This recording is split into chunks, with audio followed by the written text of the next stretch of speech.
Ja nüüd oleme jõudnud viimase ettekande juurde ja palun siia Oleviste kirikuõpetaja Viljo Kapteini, kes peab ettekande teemal, kas kaunis kunst ja kaunis muusika viivad meid Jumala lähemale.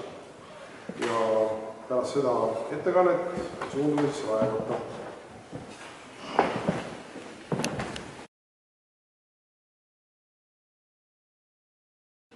Austatud kuulajad, armsad sõbrad, on suur rõõm olla sellel konverentsil ja selles Pühavaimu kirikus, kus ma 25 aastat tagasi, küll lühikest aega, laulsin ka selles kirikukooris. Ma ei tea, kas selline koor nagu Kreede veel tegutseb.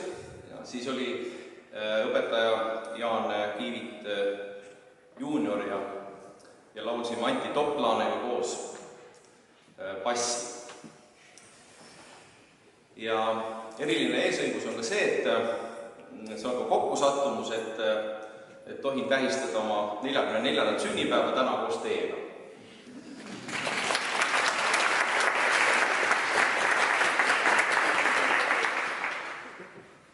Ma tahaksin alustada oma ettekannet lühikese palve. Kallis taevane Isa, me südamest täname sind, et sina oled kinkinud kaunist kunsti, kaunist muusikat. Ja ka täna, 21. sajandil on need pildid meid kõnetanud, ka siin Pühavaimu kirikus. Ja issand, me täname sind, et sa kingid veel Eestimaale andeid. Mitte ainult Arvo Pärt ja paljud teised. Johan Köhler, me täname sind kõigi nende kunstnike ja muusikute ees, keda sa oled kinkinud meie rahvale. Ja meie palve on täna, et kingi sellist kunsti ja sellist muusikat, mis austaks Jumalat, jaataks elu ja armastaks ligimest. Aamen.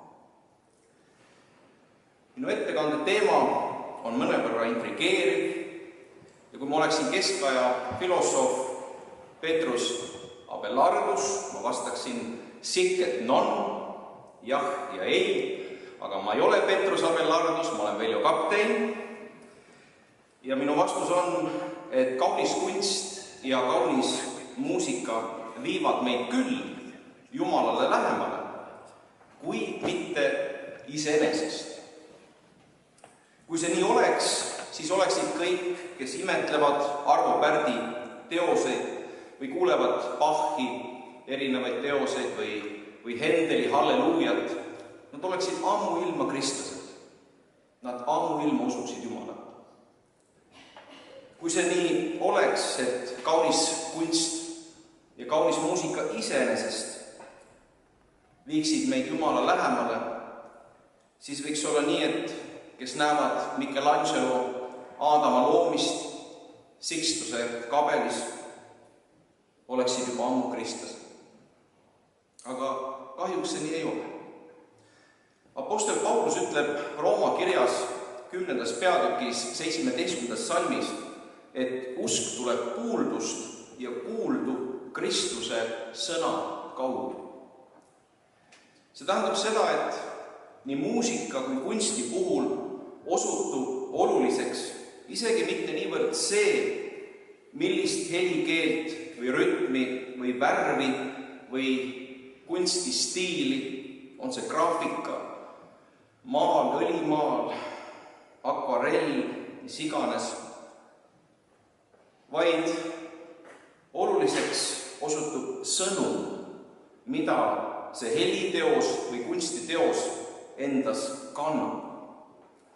Kaunis muusika ja kaunis kunst on kindlasti väärtus iseeneses.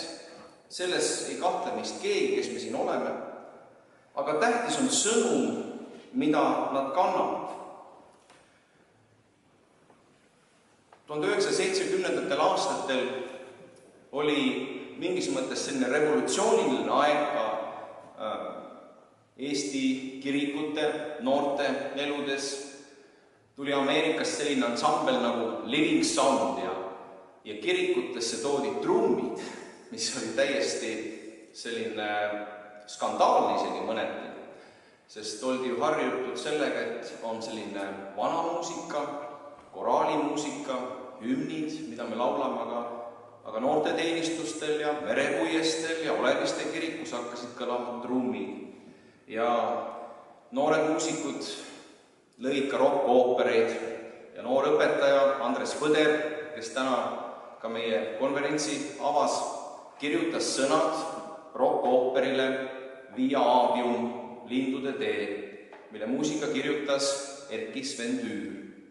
Ma olen mõelnud, et see muusikal on väärt seda, et seda taasesitada, lindistada, salvestada. Mitmed aastad tagasi mul õnnestus seda läbi kuulata ja selles Via Aviumis mul on meelde jäänud need sõnad, mis kordusid taas ja taas, väga lihtsad sõnad, et midagi on veel, midagi on veel. Ja see midagi on veel oli sõnum tolle aja ateistlikule ühiskonnale. Ja tegelikult see ateistlik mõtteviis jätkub meie ühiskonnas. Me peame seda tunnistama, me oleme iga päev oma koolides, oma hariduskeskkonnas, kus me oleme kristlastena, usuõpetajatena, täna näen siin mitmeid ka kristlike koolide õpetajaid, me oleme selle keskel. Aga et inimesed õpiksid seda mõistma, et midagi on veel ja heliloomingu ja kunstiloomingu, kui me räägime kristlikust kunstist ja kristlikust heliloomingust, üks ülesandeid ongi see, et suunata inimesi mõtlema sellele, et midagi on veel. See ei ole ainult see looming ise, see ei ole ainult see maal ega heliteos ise, vaid selle taga on midagi. Ta osutab millelegi palju olulisemale, sügavamale ja igavikulisemale. Jumal on loonud muusika ja ilm. Ja Jumal on loonud ka kuulmise ja nägemise. Ja kunst ja muusika ülesanne on ehitada inimese vaimsust ja esindada ka inimese Jumala näolisust imago Dei kõige parimal viisil. Jaan Pärenson juba sellele viitas, et kaasaegne kunst, muusika on sageli mitte ainult eemaldanud Jumalast, see on nagu järguline see dekadents, allakäigu tee. Esimene aste on see, et Jumal jäetakse välja, Jumala austus jäetakse välja, aga mingil hetkel hakatakse kummardama seda kunsti ennast ja mingil hetkel jäetakse see kunst ka välja ja lõpuks jäetakse ka inimene välja ja see kunst läheb nii madalaks ja nii instinktide tasemel, et seda on nagu isegi kurb näha, et mida inimesed võivad tänapäeval isegi kauniks kunstiks või kauniks muusikaks pidada. Et see on nii eemaldanud sellest kristlikust ideaalist. Ja muidugi on väga tähtis ka püha vaimu inspiratsioon. Täna me oleme püha vaimu kirikus. Kunst ja muusika teeb kindlasti eriliseks see kauni kunsti, kauni muusika, mis puudutab just inimese südant, on see, et seal sees on Jumala püha vaimu inspiratsioon. Et sageli mõistame, et see peab olema kusagilt palju kaugemalt tulnud, palju kõrgemalt tulnud. Ameerika maal on üks kunstnik, Leedu päritolu noor kunstnik Akiane Kramarik. Ta hakkas üsna lapsena joonistama 4-aastaselt. Tema sai sellise lapsgeeniuse kuulsuse Oprah Winfrey teleshows igal pool üle Ameerika. Teda esitleti ja kõik imetasid seda, et kuidas nii väike laps võib maalida nii küpseid teoseid. Akiane Kramarik. Te võite guugeldada, minna sinna sisse. Nüüd on juba noor naine, aga palju aastaid on tema geeniust imetletud. Ja tema tunnistas täiesti mittekristlik perekond, kus ta kasvas, ja tunnistas seda, et ta on näinud ilmutustes Jeesus Kristust. Ja et see anne pärineb tema Jumalalt. et see on Jumala püha vaimu poolt talle antud. Et neid näiteid on nii palju, et see on oluline, et me kristlastena ja kunsti ja heliloomingut austavate inimestena hindame seda, et Jumal on see inspiraator ja Jumala vaim toob esile selliseid püsiväärtusi, mis lähevad läbi erinevate moevoolude, erinevate ajastute ja ikka ja jälle nad puudutavad meie südant, puudutavad meie hinge. Muusika kohta on pühakirjas väga palju näiteid. Psalm 22:4 on öeldud, et ja ometi sina oled püha, kelle trooniks on Iisraeli kiituslaulud. Et pühakiri kohe rõhutab seda, et muusika on Jumala trooni läheduses. Ja Psalm 156 ütleb, et kõik, kellel on elu õhku, kiitku Jehoovat, halleluuja. Et kõik, kellel on elu õhku, kiitku Jehoovat. Esimese Saamoli raamatu 16. peatükk 23. salm ütleb, et ja kui vaim Jumalalt oli Sauli peal, võttis Taavet kandle ja mängis oma käe, siis sai Saul hingata ja temal oli parem olla ning kuri vaim lahkus ta pealt. See seletab seda, kuidas vaimulik muusika võib inimest, kes on depressioonis, täna me kuulsime ka neid psühholoogi perspektiive kaunile muusikale ja kunstile, see võib aidata. Ja Nehemia raamatu 12. peatükis 46. salmist me loeme, et sest juba muiste Taaveti ja Aasafi päevil oli lauljaid juhataja ja oli olemas kiitus ja tänulaule. Kunsti kohta me loeme juba 4. Moosese raamatust 21. peatükist 9. salmist, et Issand ütles Moosesele, teene selle madu ja pane see riba otsa, siis jääb elama iga salvatu, kes seda vaatab. Ja Mooses tegi vaskmao ning pani selle riba otsa ja kui siis madu oli salvanud kedagi, aga too vaatas vaskmadu, siis jäi ta elama. Seda sama motiivi on korratud Johannes evangeeliumis, et nõnda nagu Mooses kõrbes mao ülendas, see oli vaskmadu, nõnda saab ülendatud inimese poeg. Ja Galaatia kirja 3. peatükis 1. salmis ütleb apostel Paulus, ohte mõistmatud galaatlased, kes on teid ära sõnunud, teid, kelle silm ette Jeesus Kristus oli joonistatud risti lööduna. Varases kristlikus kunstis me teame seda, et kuni 4. sajandini rist ei domineerinud, et oli hea karjase motiiv ja Kristus ei olnud ka pikajuukseline hipi, vaid sageli lühiste juustega, ta kandis seda talle kadunud lammast oma õlgadel, hea karjase motiiv. Ja siin Galaatia koguduses me loeme, et Kristus oli joonistatud, me ei tea täpselt, kuidas see oli joonistatud, aga ilmselt oli ka Kristuse ristikujutis seal koguduses kujutatud ja Paulus ütleb, et kuidas te lähete sellest Kristuse ristist eemale, Jumala armust eemale, sellest lunastussõnumist eemale. Ja psalmist palvetab psalm 119:18, et ava mu silmad nägema sinu seaduse imesid, et ava mu silmad nägema. Ja see on tõesti see, mida me ka tegelikult vajame, et öeldakse, et ilu on vaataja silmades ja et meie kõrvad avaneksid, et me kuuleksime seda, mis õilistab, mis väärtustab, mis julgustab, mis kinnitab meid, mis annab inspiratsiooni. Et me vaataksime õigeid asju ja kuulaksime õigeid asju. Seal samas psalm 119:37 psalmist palvetab, et eemalda mu silmad tühja vaatama. Selle võiks panna iga kaasaja nutitelefoni lipukirjaks, et sa istuks lihtsalt tühja oma minuteid ega raiskaks oma aega. Eemalda mu silmad tühja vaatamast, elusta mind oma teedel. Noor Augustinus, kui ta otsis Jumalat, külastas kirikut, kuulas piiskop Ambrosiuse jutlus ja ka mitte ainult. Ta kuulas ka koguduse ühislaulu.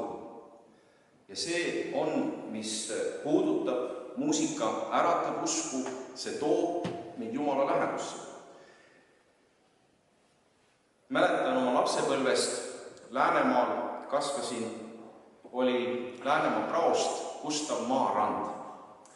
Ja tema oli selline kirikuõpetaja ja praost, et tema laulis inimesi uskuma Jumalat. Igal matusel või sündmusel, kus tema osales, ta laulis. Ja see laul lõikas südamesse. Ja ka mina väikse poisina kuulasin neid laulu ja siiamaani meenutan. Et vahest me mõtleme, et see on ainult koorimuusika või mingi heliteos, aga me ei tohiks alahinnata koguduse, kristliku koguduse ühislaulmist, mida kogudus laulab ja kogu sellises võimsuses. Olen teeninud 16 aastat noorte pastorina ja selle aja jooksul olen koguduse keskel näinud mitmeid põlvkondi noori välja kasvamas ja võin öelda, et ka kaasaegne ülistusmuusika puudutab noori ja kõnetab neid väga erineval viisil. Ja selles koguduses, kus ma teenin, on hästi erinevad muusikastiilid. Seal lauldakse vanu hümne, koraale, kiriku lauluraamatust, seal lauldakse kaasaegseid laule, tõlgitud laule, kõikvõimalikke laule. Üks noor inimene sattus koos oma sõbrannaga Metodisti kirikusse, see oli aastaid tagasi. Ja seal oli noorte jumalateenistus, kontsert ja mängis mingi bänd.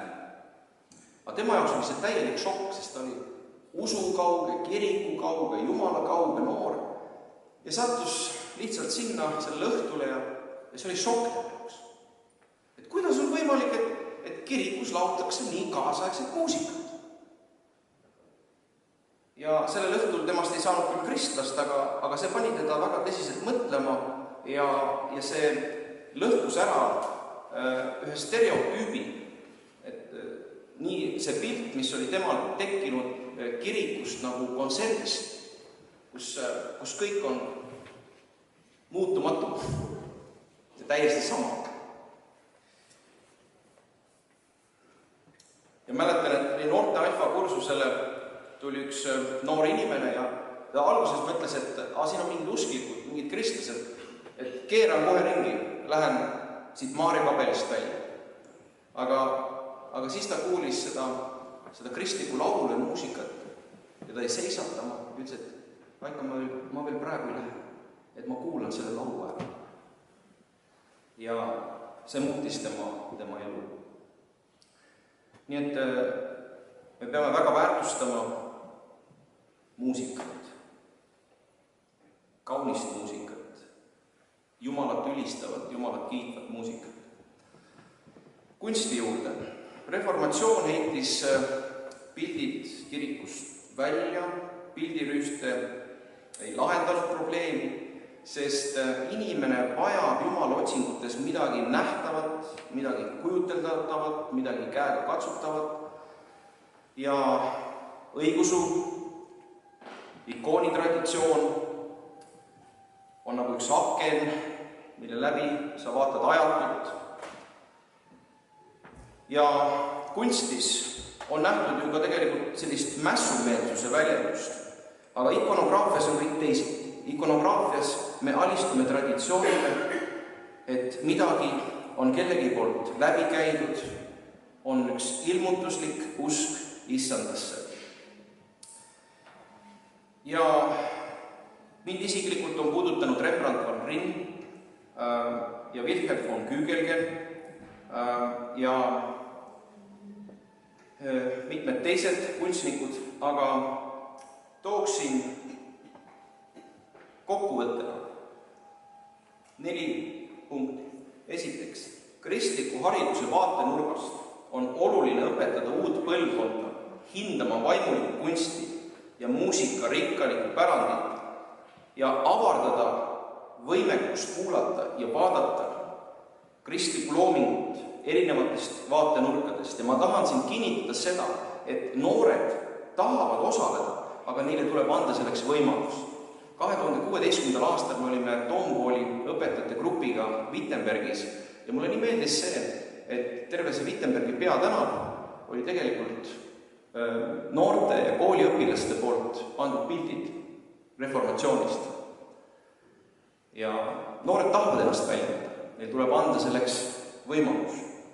Teiseks, oluline on mitte austada mitte ande, vaid andjat, Jumalat, kes on andnud inimesele võime luua ilu, seda nii muusikas kui kunstiteoste kaudu.